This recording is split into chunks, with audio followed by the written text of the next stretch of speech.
A narrow 2-0 loss for the Moose Jaw Warriors to the Saskatoon Blades on a Saturday night at Saskatoon Center. James Gallo in the Golden West Trailer and Equipment Broadcast. We go downstairs to the Magri Coaches Show with an associate coach, Scott King. Scott, I mean, I don't know, from a coaching perspective, how do you view this one? I thought, very tight hockey game, obviously, for 60 minutes. It just maybe came down to not able to score on some first period chances to take control of the hockey game.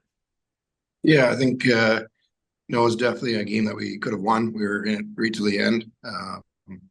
Thought a little bit too perimeter in the offensive zone. Didn't challenge enough inside and be dangerous, and they kept us to the outside, and we just stayed outside. So we had some chances and some decent looks, just didn't get them to go. But it's disappointing because I felt that it was a very winnable game, and like you said, some opportunities. And I mean, at the end of the day, the power play let us down tonight. I was going to ask, the power play going 0 for 5 here tonight. What is it with Saskatoon's penalty kill that gives issues to the shove at it? They make it tough on entries. They stack up the line and make slide pucks in. But the problem is you got to be willing to go get it and then win battles. So it's no different than 5-on-5.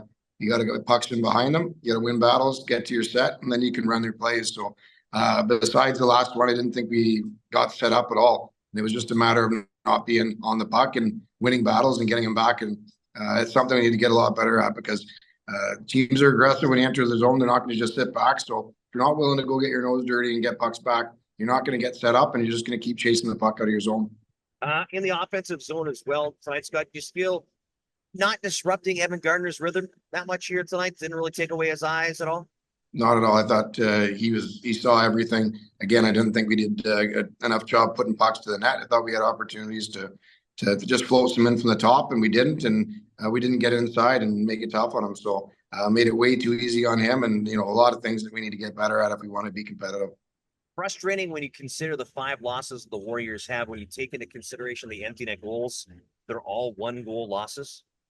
Yeah, I mean, I guess that's a good and bad thing is we're in games and giving ourselves a chance to win. But at the end of the day, you don't win, doesn't matter. So, again, it comes down to opportunities left on the table. And this is a different year this year. We don't have the firepower we did last year. So if we're missing grade A opportunities, usually that's going to come back to bite us because just obviously don't have the skill that we did last year. I know we sound a lot half empty. Let's talk about some half full. Jackson Unger, 28 saves tonight for the Warriors, really held his team in. You think about those great chances for Saskatoon in the second period, especially in tight. Jackson kept Moose Jaw at that point in a scoreless tie. Played great. Couldn't ask for more. He looked really confident. He had some tough saves that he made. And like you said, without him tonight, it could have been a lot further apart. So need goaltending like that. And he's been great all year. So hopefully that continues, but we got to do a better job in front of them in all areas. When you think about your defensive zone coverage in relation to how it was last night against Everett, was it good adjustments tonight? I mean, you limited Saskatoon to just 2 shots in the first period, and then it seemed as though, I mean, yeah, they had home plate opportunities, but maybe not as much as I would have thought. I mean, you might know differently with the actual stats, but did you think you guys kept Saskatoon outside for the most part?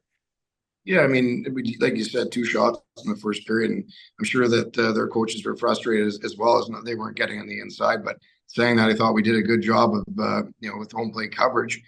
That's something we're getting better at, and it's something that we need to keep getting better at because there's gonna be times we spend some time in our zone. So I thought that definitely wasn't the problem tonight. I think it was just a matter of us not being hungry enough to get inside in their zone and.